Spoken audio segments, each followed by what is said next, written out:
سلام، معین شیرزاد هستم، تحلیلگر بازارهای مالی. امروز با تشریح مجله اکونومیست در تاریخ 10 آگوست در خدمتتون هستم.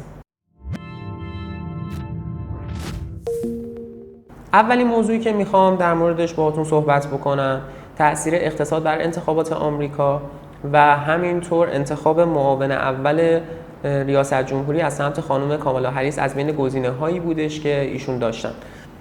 در مقاله 7، 9، 14 و 16 به این موضوعات اشاره شده که سعی میکنم از ابعاد مهم اون براتون صحبت بکنم. اولین مقاله 7 هست که با عنوان آیا اقتصاد نتیجه انتخابات را تغییر خواهد داد به این موضوع پرداخته که اقتصاد آمریکا و تأثیر اون بر انتخابات ریاست جمهوری آینده به چه شکلی هست. خب اگرچه به صورت کلی خیلی از ما میدونیم که بازارهای مالی و اقتصاد در حال نوسانات مکرر هست و به صورت داینامیک در حال حرکته، اما این بار یک مقدار شرایط پیچیده شده که به هر حال باید به شکل عمیق‌تری به اون پرداخته بشه. اقتصاد آمریکا در حال تجربه یک سرد شدن تدریجی و یک کاهش نسبی در رونق خودشه که بعد از افزایش نرخ بهره ما میتونیم شاهد این اتفاق باشیم.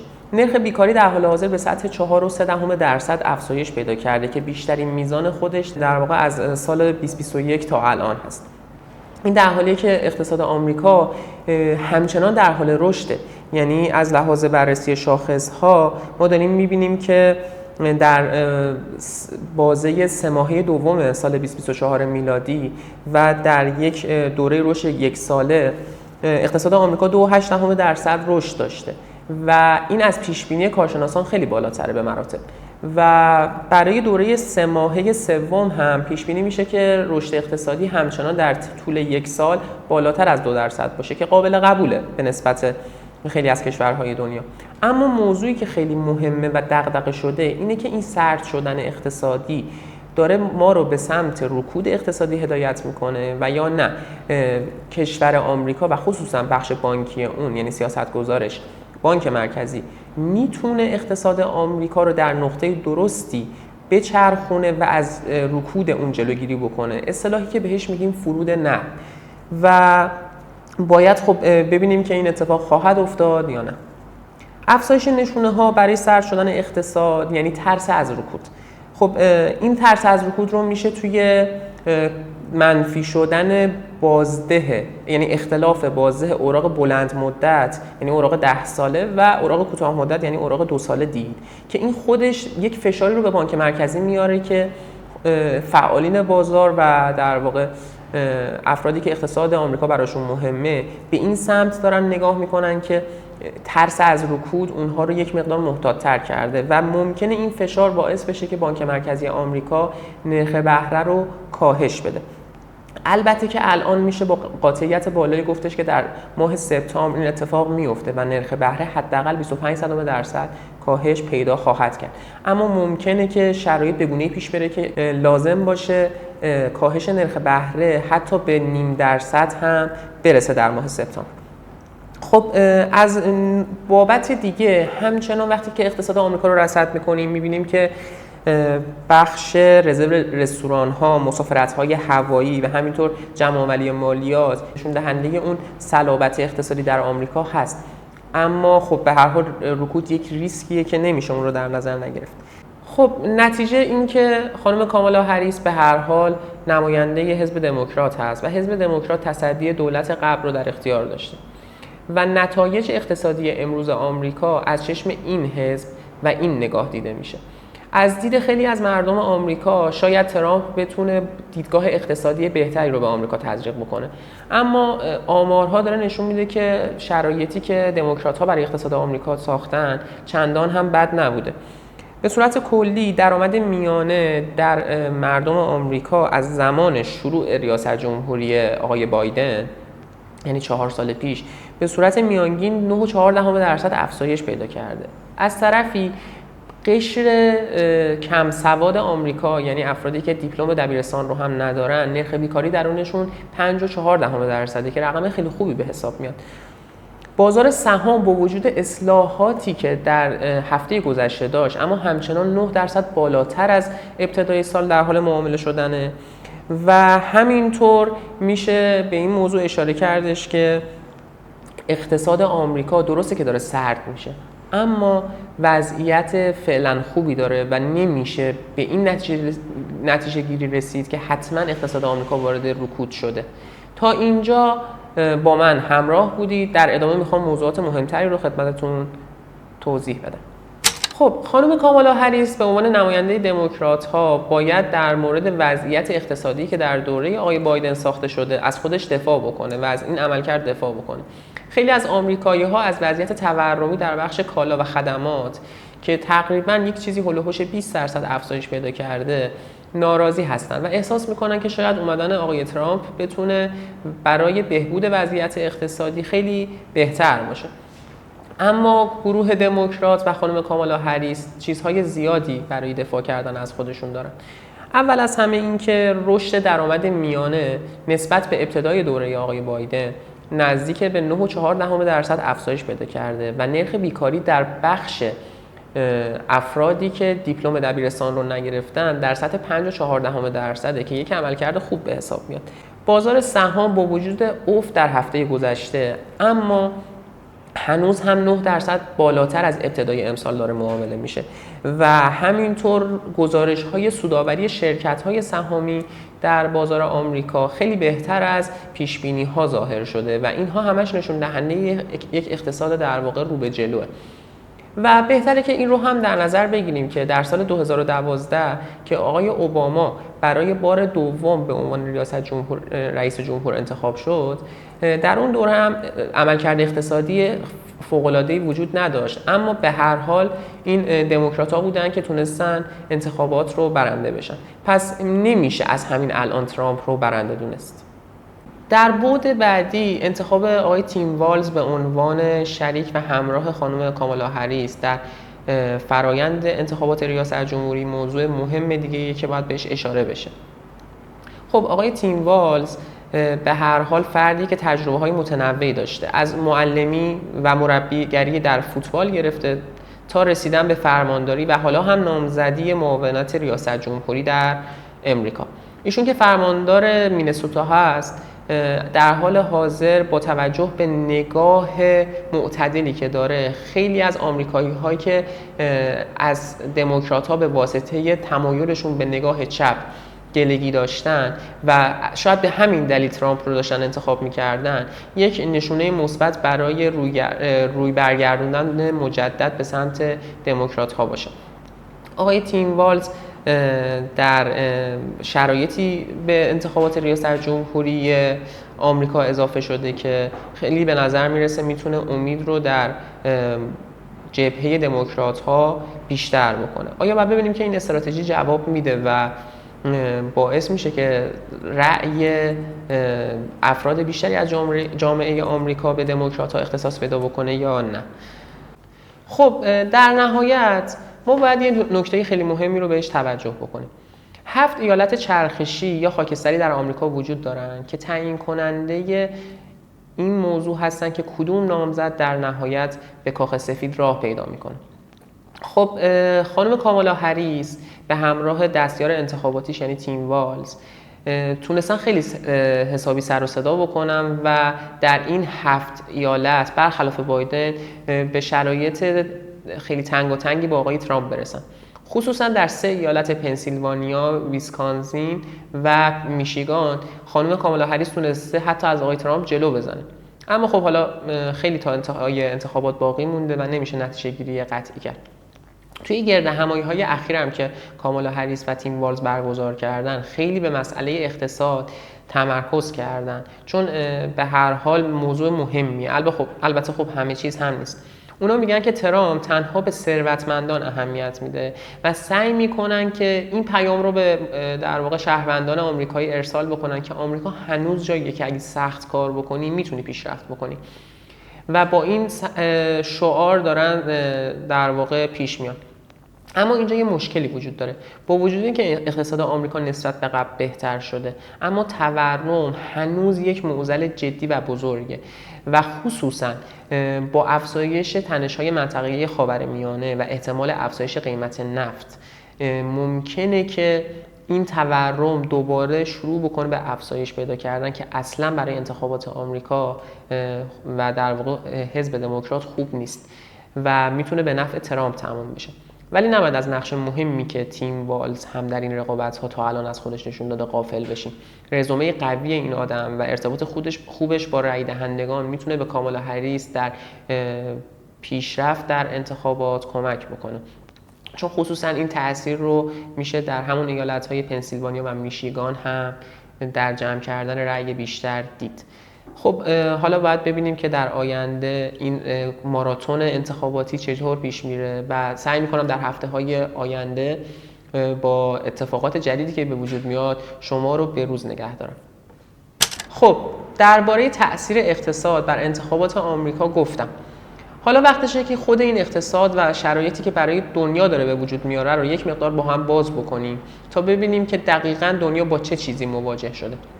در مقاله 56 از مجله اکونومیست با عنوان سقوط بازار سهام به این موضوع اشاره شده که خب همونطوری که میدونید در هفته گذشته یعنی تاریخ 5 آگوست یک روز وحشتناک و عجیب و غریب از ریزش در بازارهای سهامی جهانی اتفاق افتاد.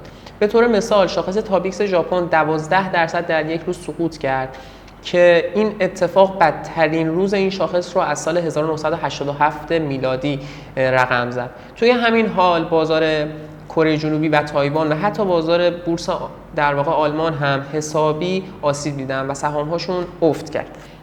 خب این وضعیت یه دامنه‌ای از ترس رو در تمام بازارها به وجود آورد که البته با باز شدن بازار آمریکا در طول اون روز و ریزش محدود و کنترل شده 3% شاخص S&P یک مقداری از اون ترس جلوگیری کرد. اما نشونه‌های و دلایلی برای این ریزش وجود داشت که می‌خوایم حالا جلوتر با هم بهش بپردازیم. نکته چیه؟ نکته اینه که در مقطعی قرار داریم که افراد و سرمایه‌گذاران سعی می‌کنن در اولویت کاهش ریسک قدم بردارن تا سود بیشتر کردن و این دقیقاً اتفاقیه که معمولاً در شرایط رکودی ممکنه پیش بیاد. خب میخوام 3 دلیل عمده برای این ریزش تاریخی در بازارهای مالی رو خدمتتون توضیح بدم. اول از همه تنش ژئوپلیتیکی بین چین و تایوان هست و اینکه خب آقای ترامپ اومد در طی یک سخنرانی این موضوع رو اعلام کردش که تایوان باید خودش هزینه دفاع خودش از چین در برابر چین رو پرداخت بکنه. خب ما باید بدونیم که تایوان یکی از اصلی ترین تامین کنندگان میکروچیپست در دنیا هست و این میکروچیپست ها در واقع موتور پیشران و اصلی در پیشرفت حوزه AI هست. خیلی از سرمایه‌گذاری هایی که در یک سال گذشته در حوزه AI انجام شده و دید بسیار مثبتی که نسبت به این حوزه وجود داره در مورد اینکه این حوزه با آینده دنیا گره خورده باعث شده سرمایه‌گذاری زیادی در شرکت‌های مرتبط با این حوزه انجام بشه و این رویکردی که آقای ترامپ در واقع ارائه داد و ترس از اینکه چین بیاد و با تایوان رو در رو بشه و احیانا در واقع اون رو تحت کنترل و مالکیت خودش قرار بده، این ترس رو به وجود میاره که اون حوزه‌ای که افراد سرمایه‌گذاری کردن یعنی حوزه AI با مشکلات عدیده‌ای روبرو بشه. موضوع بعدی که وضعیت رو بدتر کرد تقویت ناگهانی ین ژاپن بود. خب بانک مرکزی ژاپن تصمیم گرفتش که نرخ بهره رو بالا ببره و این کار باعث شد ارزش ین بالا بره. خب این اتفاق در وهله اول باعث شدش که بازار سهام در ژاپن افت خیلی جدی بکنه که البته در روز بعدش قسمت زیادی از این افت جدی با حمایت دولت جبران شد. اما نکته چیه؟ نکته اینه که خیلی از افراد در دنیا یک استراتژی رو پیاده سازی کرده بودن تحت عنوان کری تریدینگ. به چه معنی؟ به این معنی که به واسطه ارزون بودن استقراض از ین ژاپن پول رو از دولت و بانک مرکزی ژاپن تامین می‌کردن و با خریدن دارایی‌هایی که نرخ بهره بالاتری میدن مثل دلار آمریکا یا پزوی مکزیک یا سرمایه‌گذاری حتی در بازار سهام آمریکا به دنبال سود بیشتر بودن. حالا بازی به هم خورده، یعنی بانک مرکزی ژاپن با افزایش نرخ بهره دیگه این امکان و در واقع سود رو از معامله‌گران گرفته و خیلی‌ها برای بازپرداخت اون وام هایی که از ین ژاپن گرفته بودن ترجیح دادن که از بازار سهام آمریکا خارج بشن، از دلار آمریکا خارج بشن و برن ین ژاپن رو بخرن و این عملکرد معکوس باعث تقویت ین ژاپن و همینطور لطمه به بازار سهام آمریکا شد. موضوع سوم که باعث تزریق ترس در بازارهای مالی شد، گزارش نرخ بیکاری در آمریکاست که به اون اشاره کردم. و این گزارش باعث شدش که ترس از رکود اقتصادی در بین اهالی بازار بیشتر بشه و سرمایه‌گذاران بیشتری شروع به فروش سهام هاشون کردن. جمع‌بندی بخوام اگر بکنم، اینکه همه این عوامل باعث شدش که بازارهای جهانی به شدت نوسان بکنن و یه ترس بزرگ تو دل سرمایه‌گذاران بیفته که ممکنه آیا این وضعیت بدتر بشه یا نه.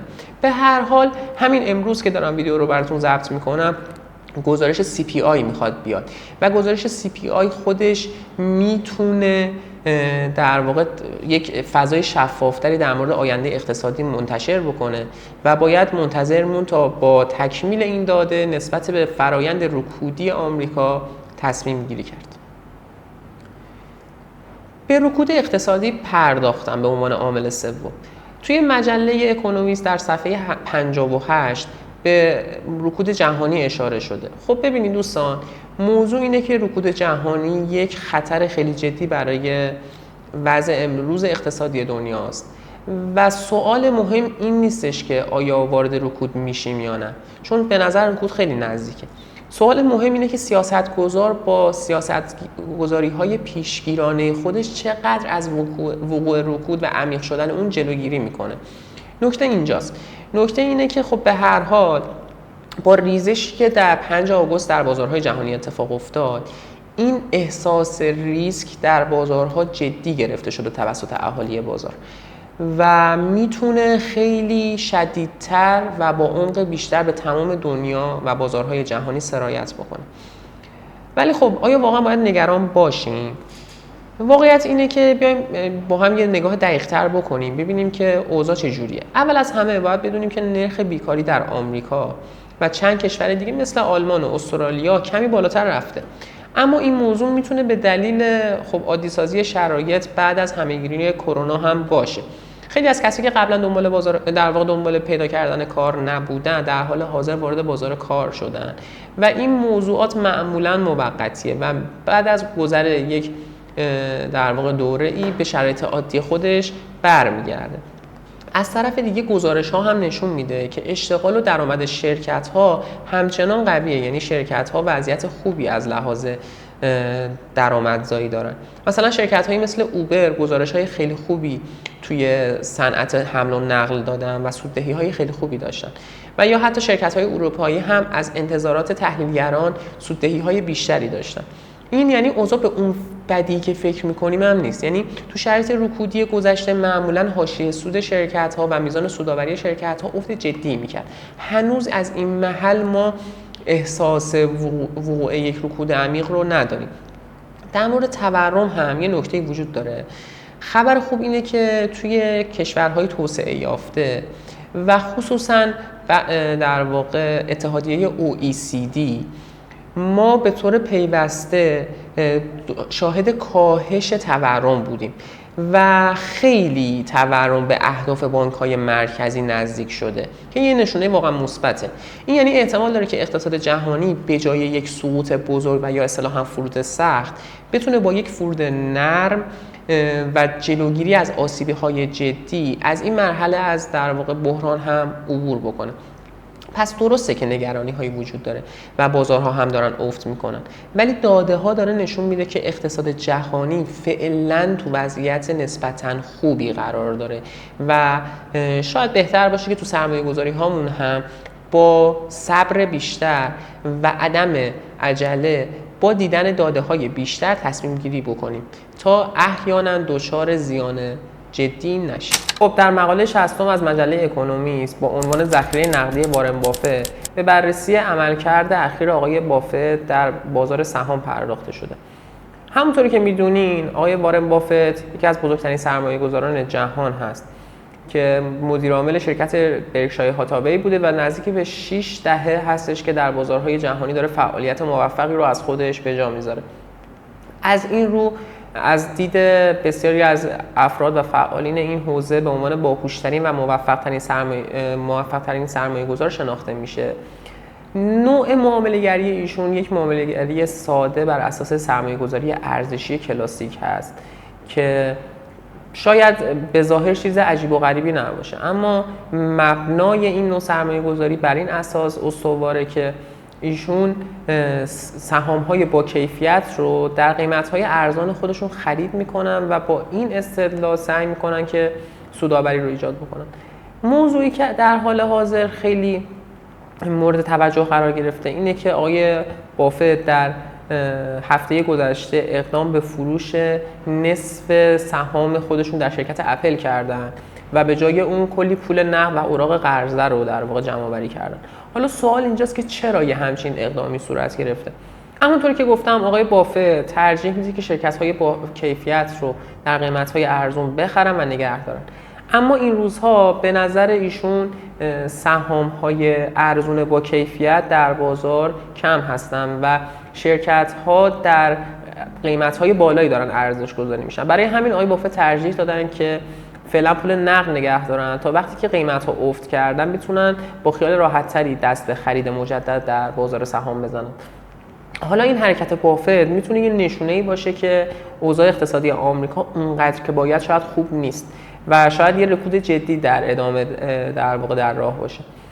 آقای بافت این کار رو قبلا هم انجام داده بودن. مثلا در دوره قبل از بحران مالی سال 2008 کلی پول نقد جمع کردن و وقتی بازارها به اندازه کافی افت کردن شروع کردن به خرید کردن شرکت‌های خوب در قیمت‌های پایین.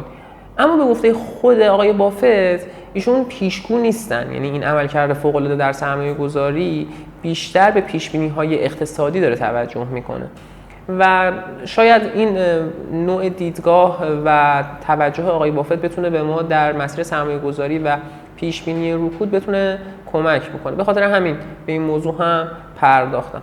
موضوع بعدی که میخوام بهش اشاره بکنم مقاله 37 از این مجله هست که به خطر جنگ افروزی منطقه‌ای اشاره کرده. خب همونطور که میدونین منطقه خاورمیانه همیشه یک منطقه پرتنش بوده، ولی این بار اوضاع ممکنه یک مقدار جدی‌تر از همیشه باشه. تحلیل‌ها همیشه نشون میداده که ایران سعی میکنه که سیاست‌های خودش رو از طریق نیروهای نیابتی خودش در منطقه پیش ببره، اما یک مقداری وضعیت فعلی این ریسک رو به وجود آورده که ایران خودش شاید به صورت مستقیم نسبت به اقدامات اسرائیل بخواد واکنش نشون بده. اسرائیل اخیراً حملاتی به لبنان و حتی ایران انجام داده که باعث کشته شدن فرمانده‌های ارشد حزب الله و حماس شده.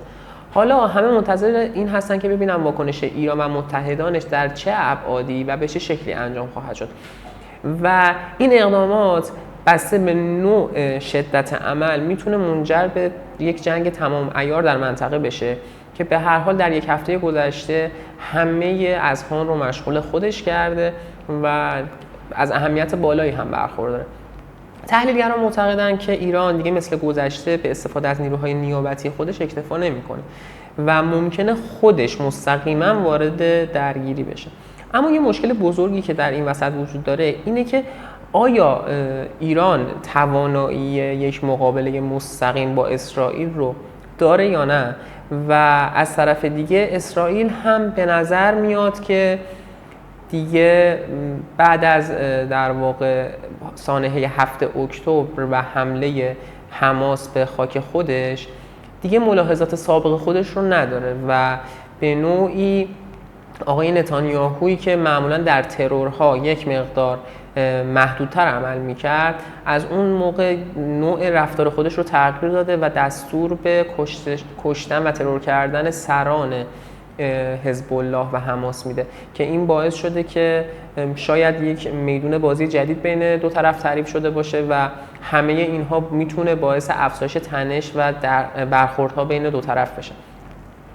به هر حال چیزی که مهمه اینه که به نظر میاد خاورمیانه در آستانه یک بحران جدی قرار داره و هیچ کس نمیدونه که این بحران میتونه به کجا ختم بشه. حالا شما چی فکر میکنین؟ فکر میکنین که این تنش‌ها به یک جنگ تمام عیار میرسه یا نه؟ موضوع بعدی که میخوام در موردش باهاتون صحبت بکنم در مقاله 59 از مجله اکونومیست بهش پرداخته شده با عنوان مشکلات مصرف طعم تلخ. یک نکته که وجود داره اینه که اقتصاد چین با تمام پیشرفت‌هایی که داشته همچنان در مقایسه با کشورهای پیشرفته به طور مثال OECD در بخش مصرف خانوار ضعیفه. به چه معنا؟ به این معنا که تنها 39% از تولید ناخالص داخلی این کشور سهم مصرف خانواره، در حالی که در کشورهای توسعه یافته‌تر و خصوصا OECD این نسبت 54% از تولید ناخالص داخلی رو تشکیل میده. این موضوع مشکلات مصرف کنندگان در چین و تأثیرش بر اقتصاد جهانی رو جدی میکنه. به چه معنی؟ به این معنی که چین به عنوان یکی از بزرگترین بازارهای مصرف دنیا داره شناخته میشه، اما اخیراً اوضاع در این کشور خیلی رو به راه نیست. اخیراً که در واقع بعد از دوره کرونا به هیچ عنوان کشور چین نتونست به روال عادی خودش برگرده. مثلا در بحبوحه موج گرما یک نوشیدنی ارزون به نام میکسو حسابی توی چین طرفدار پیدا کرده. حالا چرا؟ به این خاطر که مردم دنبال گزینه‌های ارزان‌تر برای خرید هستن و این میتونه نشون دهنده کاهش اعتماد مصرف کننده ها باشه. حتی خیلی از رستوران‌های شیک و مجلل پکن هم دارن یکی یکی تعطیل میشن و جای خودشون رو به بوفه‌های ارزان‌تر میدن. به نظر میاد که مردم چین بیشتر از قبل در حال صرفه‌جویی هستن و این به خاطر معمولاً عدم خوشبینی نسبت به آینده اقتصاد میاد و این اصلا برای اقتصادی که به مصرف داخلی وابسته هست خبر خوبی نیست و میتونه شوک خیلی جدی رو هم در جهان ایجاد بکنه. در نهایت کاهش مستمر مصرف خانوار در چین در صورتی که دنباله دار باشه میتونه تأثیر بسزایی بر وضعیت اقتصاد کشورهایی که با چین رابطه مستقیم و فعالیت جدی دارن داشته باشه. تا الان که تلاش‌های حزب کمونیست در چین برای شوک دادن به وضعیت اقتصادی فعلی این کشور نتونسته نتیجه عجیب و غریب و پایداری داشته باشه. باید ببینیم در ادامه چطور پیش میره. خیلی ممنونم که این هفته هم ما رو همراهی کردین. خوشحال میشم با لایک، کامنت و سابسکرایب ما رو در یوتیوب دنبال بکنید و همینطور از طریق کانال هامون در اینستاگرام و تلگرام با ما همراه باشید.